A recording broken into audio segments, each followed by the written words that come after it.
Merci d'être là ce matin pour clôturer ensemble cette matinée de The Future of Video. Le groupe TF1 qui s'est énormément transformé. On voit d'ailleurs que ce monde de la vidéo ne ressemble pas à celui qu'il y avait il y a 5 ans, il y a 10 ans, peut-être même encore moins il y a 1 an. Vous êtes arrivé il y a 2 ans à la tête du groupe TF1. Grosse transformation. Je pense que l'image des Français, avec ce que vous avez lancé, vos innovations, a complètement changé. Quel bilan, même à titre personnel, vous faites de vos 2 années à la tête de ce groupe? Déjà, ça fait 2 ans et demi, donc 2 ans et demi. Le temps passe.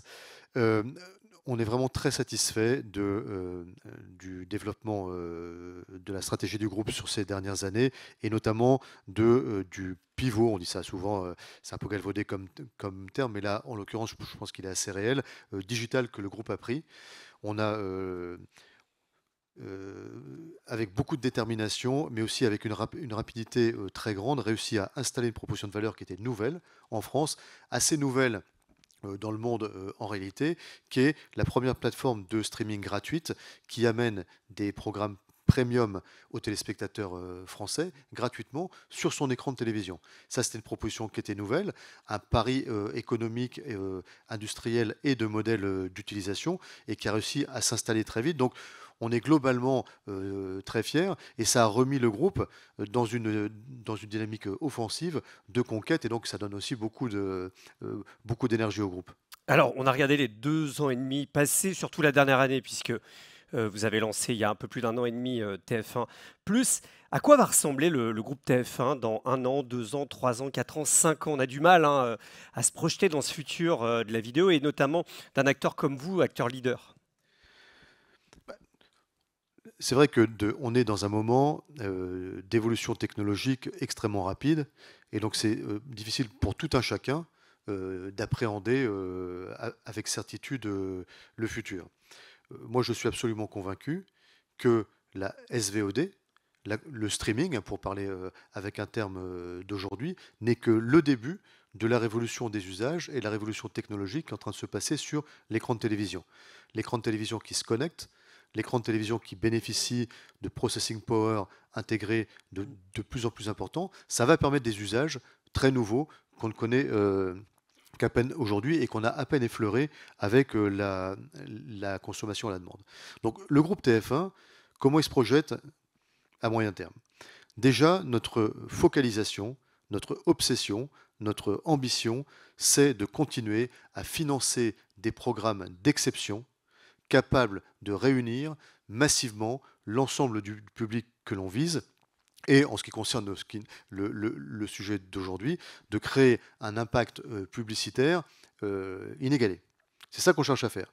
Et donc tout ça, ça veut dire construire un modèle de financement des œuvres qui soit supérieur à quiconque, supérieur à tout ce que nos concurrents peuvent imaginer. Ce financement des œuvres, aujourd'hui, en tout cas historiquement, il repose sur la diffusion linéaire et la commercialisation de GRP. Aujourd'hui, c'est étalé sur le digital, et donc on monétise nos œuvres à la fois en linéaire et sur TF1+, pour pouvoir maximiser, majorer les financements qu'on apporte à nos programmes, ce qui nous permet de faire des grandes fictions, d'exception, des grands shows, etc. Et demain, en fait, on va essayer d'embrasser toutes les utilisations, tous les usages, pour continuer à avoir ce système industriel de financement d'œuvres inégalées, uniques, pour pouvoir créer beaucoup d'émotions, beaucoup d'impact dans la population française, et puis en même temps, créer du service pour nos clients que sont les annonceurs. Quel bilan vous faites de TF1+? Vous aviez fixé, je me souviens d'une interview dans le Figaro, des objectifs très précis, grosses ambitions, grosses... C'est le journaliste qui avait fait un petit calcul, parce que moi, je n'avais pas été si précis. Donc, en tout cas, c'est un calcul de journaliste. Voilà, vous êtes... ce que ça vaut. On avait senti que vous aviez beaucoup d'ambition, beaucoup de pression aussi sur vos équipes. Quel bilan vous en faites 1 an et demi après? C'était en janvier 2024 que vous aviez lancé TF1+. En termes d'audience et de monétisation, est-ce que vous les avez atteints? Sachant que tout ça est très mouvant, ça bouge beaucoup en fait. En fait, on a non seulement atteint nos objectifs, mais on a très largement dépassé nos objectifs. Alors, on avait communiqué sur des objectifs relativement précis. En fait, disons que le journaliste avait fait une traduction du Figaro précise. Vous aviez dit une part de marché à 2 chiffres dans la pub vidéo. Voilà. Et donc, c'est le cas? En 2027. Mm. Et donc, ce qui pointait sur un chiffre d'affaires qu'il avait calculé, alors ça, je ne fais qu'une citation du journaliste, mais bon, à 400 millions d'euros en 27-28. C'est ça C'est un qu'il vrai disait. chiffre, ça? Et donc, ça dessine, vu d'où on partait, ça dessinait une croissance, grosso modo, de 15 à 20% par an pour arriver du point de départ au point d'arrivée. C'était facile à calculer. Et on est largement au-dessus de ça. Sur 2024, Donc vous allez dépasser on a l'objectif du connu. journaliste en Donc, 2027. on avait un objectif de croissance, admettons pour le simplifier, de 20% de croissance de notre chiffre d'affaires digital en 2024. On a fait 40. Comme vous savez, on vient de publier nos chiffres. On a cru de 40%. Donc notre installation, elle s'est non seulement produite auprès des Français, puisqu'on a expulsé 1,2 milliard d'heures l'année dernière sur TF1+, donc ce qui est colossal, ça fait 50% d'augmentation par rapport à l'année d'avant. Et ça s'est traduit en plus 40% de chiffre d'affaires. Donc c'est un succès populaire et c'est aussi un succès commercial très impressionnant. Et les premiers mois de l'année, même si on est tous marqués par un contexte trumpien que je ne vais pas commenter évidemment, les premiers mois de l'année, sur le digital, ils sont encore ébouriffants. Malgré la situation internationale, etc. Vous avez publié vos chiffres le 30 avril, donc Voilà, donc on verra ça. Vous ne pouvez pas en dire plus. Je ne peux pas en dire plus. Ce qu'on appelle quiet time, là, voilà, normalement. exactement. Donc je ne peux même pas vous demander d'acheter des actions du groupe. Comment articulez-vous aujourd'hui le linéaire et le délinéaire? Puisque aujourd'hui, c'est quand même l'essentiel de votre revenu, le linéaire, hein, plus de 2 milliards, je crois. Et vous avez le délinéaire qui est extrêmement important. Alors, vous ne faites pas de preview, mais en tout cas, le replay. Votre base catalogue aussi, qui a énormément augmenté avec TF1+, et qui continue de le faire. Comment vous arrivez à rentrer dans cette logique de programmation unifiée, mais en même temps une monétisation qui est encore très dirigée sur le linéaire? Aujourd'hui, effectivement, le linéaire, ça représente en publicité, le groupe fait 2,5 milliards de chiffre d'affaires. Et donc sur ces 2,5 milliards, il y a 1,6 milliard qui vient de la publicité linéaire. Et l'année dernière, on a fait 150 millions sur le digital. Puis ensuite, on a d'autres activités que je détaille pas ici. Notamment en production. Sur le linéaire, on a aujourd'hui un chiffre d'affaires qui se tient globalement bien. L'année dernière, il a été en très légère croissance. Et donc, malgré un marché de la publicité linéaire qui est, disons, stagnant, une stagnation avec une très légère érosion, on arrive à tenir notre chiffre d'affaires parce que notre part de marché se porte bien. Et pourquoi elle se porte bien? C'est évident, nos parts d'audience se portent bien parce qu'on a une ligne de programme qui est très attrayante, très puissante.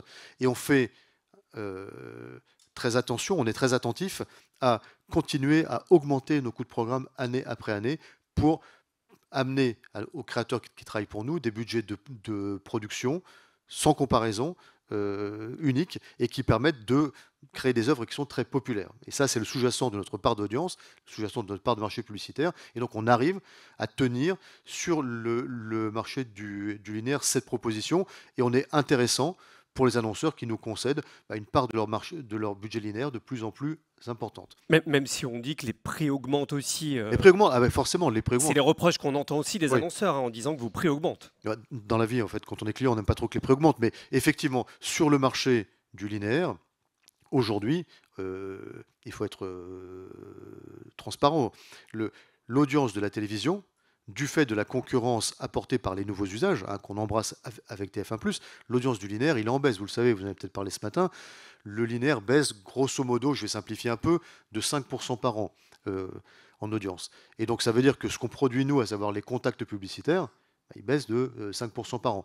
Et donc on cherche à augmenter nos prix de manière à pouvoir tenir notre capacité à financer nos programmes dans ce contexte-là. Pourquoi on arrive à le faire? Les prix montent, mais le ROI de la télévision, il reste sans comparaison. On propose le meilleur ROI sur le marché. Même si les prix augmentent, le ROI reste toujours largement meilleur aux autres options, notamment parce que l'impact publicitaire, il est bien meilleur quand une publicité elle est intégrée dans un programme long, regardé sur écran de télévision, dans un contexte d'écoute dans lequel on est assis dans un canapé, c'est beaucoup plus impactant. Et ça, donc, on arrive à le refléter dans les prix. Et donc ça nous dessine un écosystème qui est, je dirais, stable sur le linéaire. Sur le digital, on a une stratégie de croissance très affirmée sur ce marché. Et donc, on cherche à prendre pied sur le marché du digital avec une proposition de valeur, tant du point de vue technologique que du point de vue consommateur, que du point de vue des annonceurs, de s'ériger comme une alternative premium à YouTube. C'est ça qu'on essaye de faire pour simplifier, hein. Je vais vite parce que je ne veux pas être attrapé par le gong. Alternative premium à Je vais YouTube. demander qu'on enlève le gong parce qu'on a un peu Et de temps. ça marche très bien, tant du point de vue des consommateurs que du point de vue des annonceurs. Le live, c'est quelque chose que les grandes plateformes n'ont pas craqué vraiment.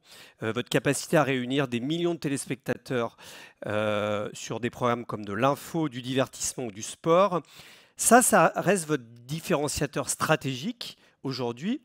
Mais est-ce quelque chose qui est immuable? Vous dites que sur les prochaines années, vous resterez quand même avec les autres broadcasters, ceux qui sont capables le plus possible de réunir à un instant T devant un écran un nombre de personnes très importantes, grâce justement à l'info, où on voit que les plateformes n'y sont pas encore allées. Le live, effectivement, ça restera la clé de voûte de la proposition de valeur de la télévision sur le long terme. Ça fait partie du centre de la proposition de valeur de la télévision. La télévision, c'est deux bénéfices spécifiques. C'est le centre du divertissement domestique de la famille. La famille rassemblée, elle regarde la télévision.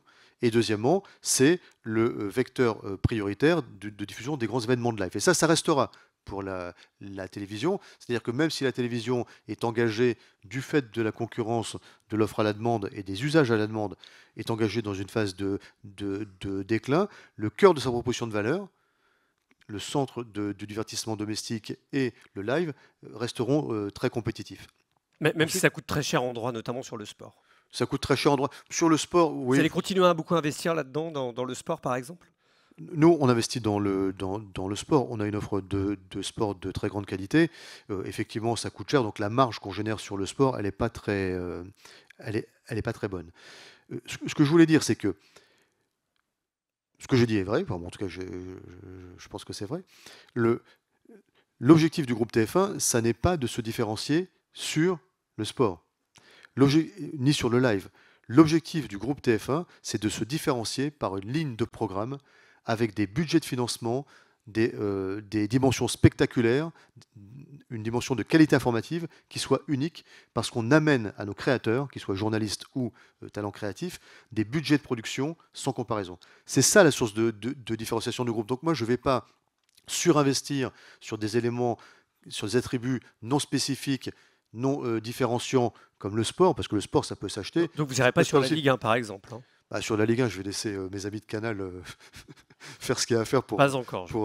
Pas encore, mais bon, voilà, pour régler le problème de ce droit. Mais enfin, en tout cas, nous, notre sujet, c'est comment est-ce qu'on construit une proposition de valeur intéressante pour le public et pour les annonceurs sur le long terme, comment on constitue notre supériorité sur le long terme. Et ça, c'est parce qu'on est capable d'amener des financements qui sont ultra compétitifs grâce à une stratégie de maximisation de l'exposition de nos œuvres.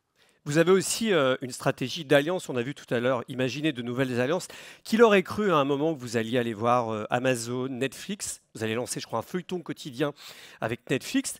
Ça, c'est quelque chose de nouveau. C'est pour des raisons purement économiques que vous le faites, c'est-à-dire si on veut avoir accès à des grandes productions internationales, hein, je vais citer le feuilleton quotidien que vous avez lancé avec Netflix, Cat Size que vous avez produit avec Amazon, je crois qu'il y a une saison 2 en préparation. C'est quoi ces nouvelles alliances?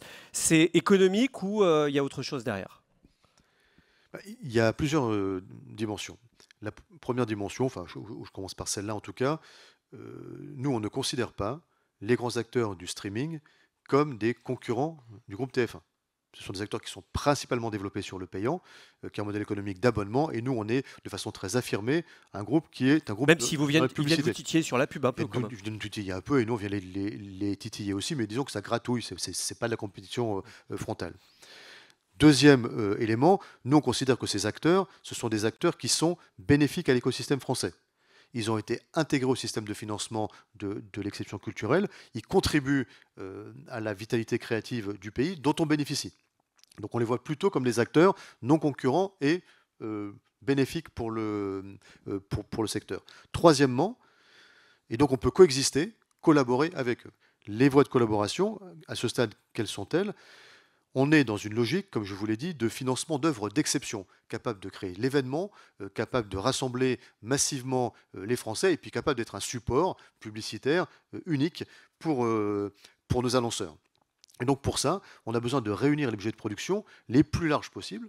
Et donc collaborer dans le financement d'œuvres, ça nous permet d'avoir des œuvres qui sont d'une dimension de spectacle qu'on ne pourrait pas financer uniquement Ça avec va être le le budget cas de de votre TF1. feuilleton quotidien, je Voilà. crois. Bon, Cat Size, par exemple, dont on vient de parler, c'est un budget de production qui est énorme. C'est une série d'actions dans des lieux d'exception, très glamour, avec des production values très élevés. Et ça, on arrive à le faire parce qu'on a rassemblé les budgets de TF1 et ceux d'Amazon. Notre nouveau feuilleton, bah, c'est un feuilleton qui va être aussi très ambitieux. On le cofinance avec Netflix. Ça nous permet d'avoir un quatrième feuilleton. C'est un genre très puissant à la télévision, un genre très puissant sur le digital. On sait que augmenter l'offre de feuilletons, c'est un accélérateur de digital très important. Sur le replay notamment, ouais. Notamment en streaming, que ce soit en replay ou en preview, enfin, donc, avec toutes les façons de consommer les offres à la demande aujourd'hui, on n'aurait pas pu se le financer tout seul. Avec Netflix, on arrive à le financer. Et en plus, il sera ciblé sur une cible qui est un peu plus étroite que d'habitude, hein, puisqu'on va viser une cible 15-34 avec ce feuilleton, et donc que son économie soit partiellement financée par Netflix, c'est quelque chose qui était indispensable.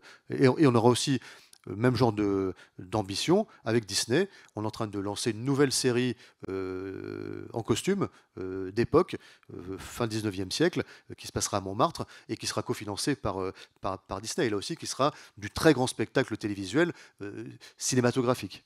Tout à l'heure, Justine Rist de YouTube en accueil a tendu la main aux chaînes de télévision en disant au UK c'est très avancé, on fait beaucoup de choses avec ITV, on fait beaucoup de choses. Est-ce que en France on est mature pour tendre la main ou en tout cas créer des alliances avec YouTube par exemple?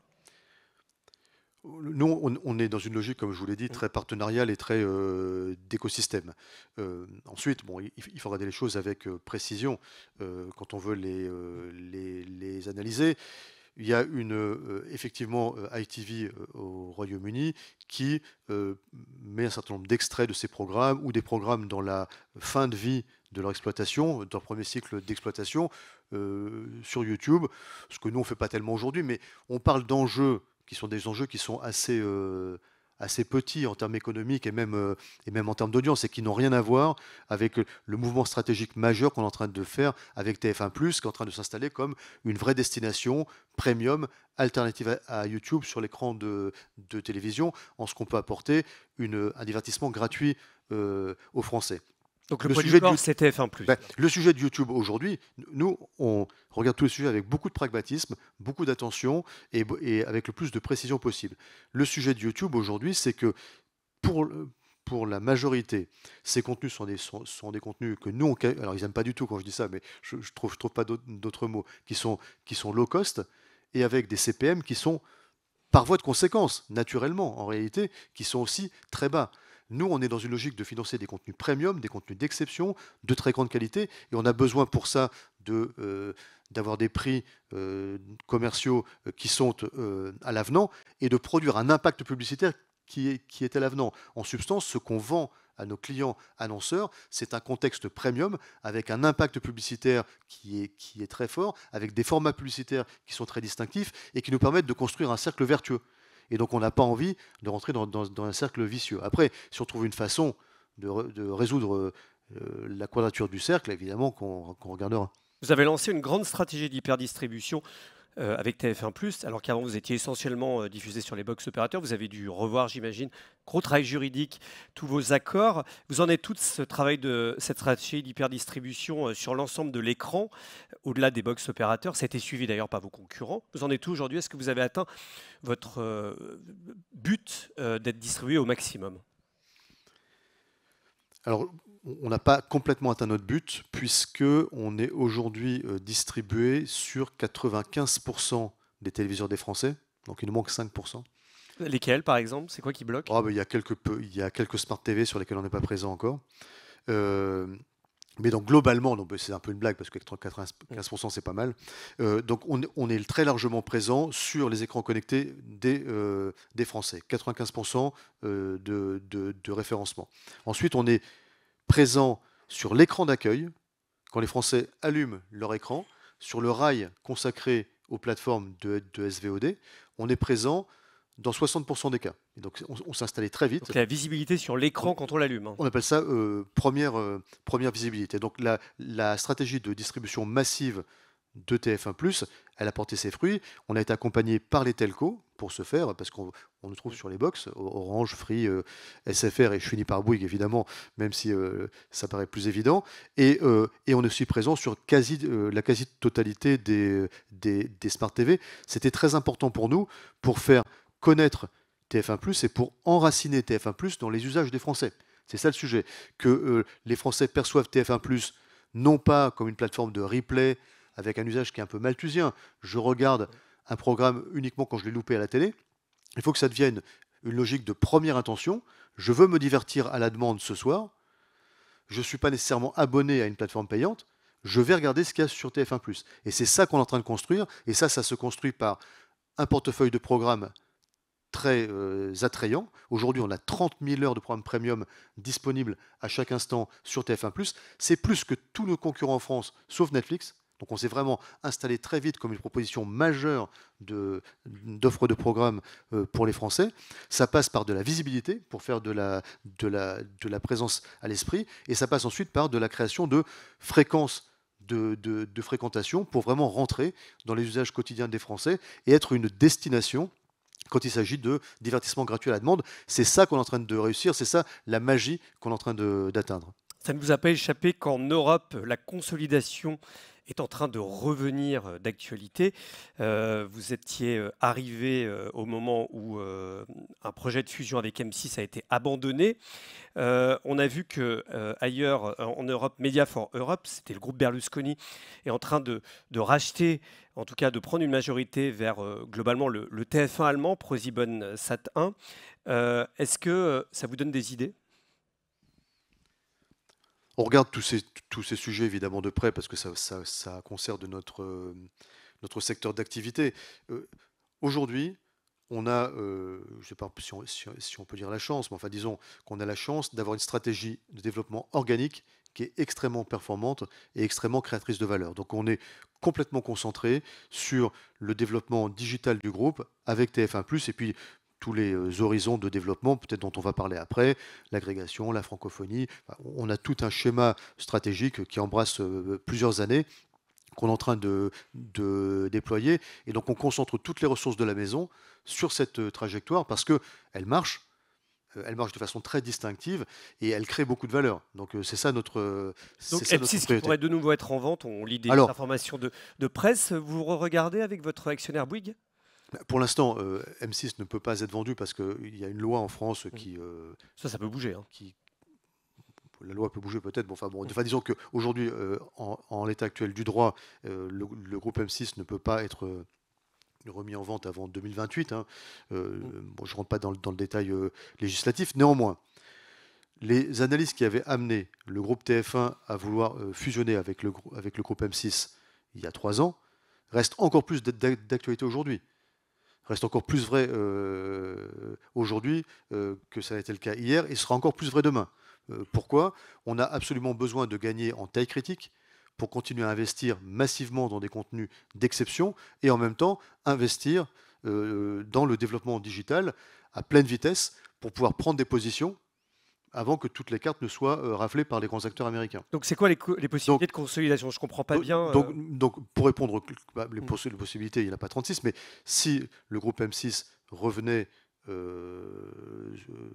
vente, disons, on regarderait le sujet. D'accord, même si c'est en 2028. Bah oui, même et si c'est avant, vous y retournerez.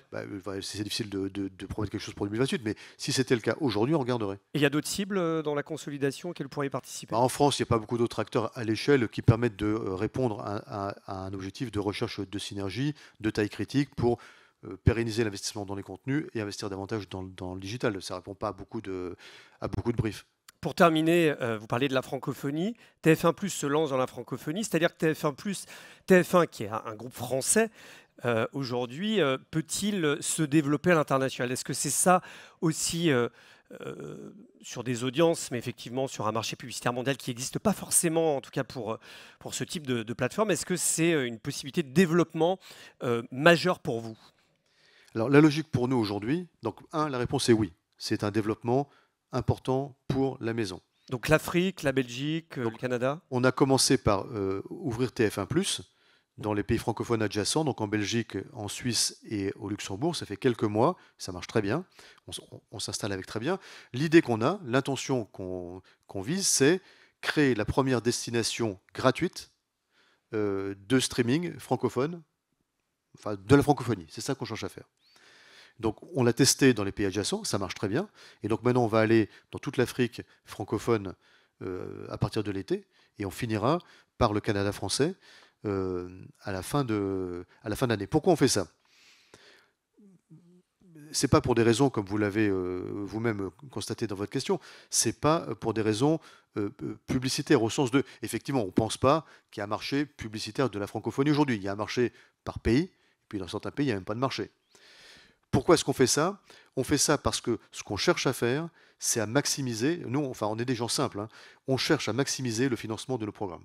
Et on cherche à être l'acteur qui sait financer les programmes français gratuits le mieux possible et de façon supérieure à tous nos concurrents. Dans le monde. Et donc pour ça, on multiplie les exploitations en France et on va multiplier les exploitations dans les pays qui ont une communauté d'intérêt, une communauté culturelle, un goût pour nos programmes, pour en maximiser l'amortissement et pour pouvoir continuer à proposer des programmes d'exception sans comparaison, comme sous-jacent de la compétitivité du groupe. Il y a une deuxième notion qui est, aujourd'hui, je pense que vous en avez parlé dans les autres tables rondes, la télévision est rentrée dans une ère nouvelle qui est l'ère de l'intermédiation.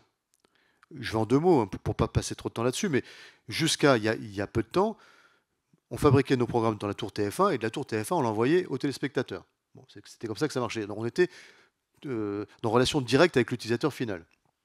Aujourd'hui, il faut qu'on passe par des operating systems qui vont reprendre nos applications, leur donner de la visibilité, mettre en avant nos programmes, on appelle ça du surfaçage. Enfin, donc on est dans un modèle d'intermédiation avec des grands acteurs d'operating system qui sont des acteurs mondiaux. C'est Google, c'est Samsung, c'est LG, etc. Vous les connaissez. Et nous, on a besoin de développer des relations économiques équilibrées avec ces acteurs-là, et deuxièmement, de façonner leur roadmap, parce qu'on a, nous aussi, une stratégie de long terme, qu'on ne rentre pas complètement aujourd'hui, mais enfin, on a aussi des intentions stratégiques. Et donc, on a besoin de collaborer avec ces gens. Et c'est plus facile de collaborer avec ces gens à armes égales et d'avoir un impact sur leur roadmap si vous êtes déployé dans 30 pays que vous êtes déployé dans un pays. Voilà. Très bien. Merci beaucoup, Rodolphe Belmer, d'avoir été avec nous aujourd'hui.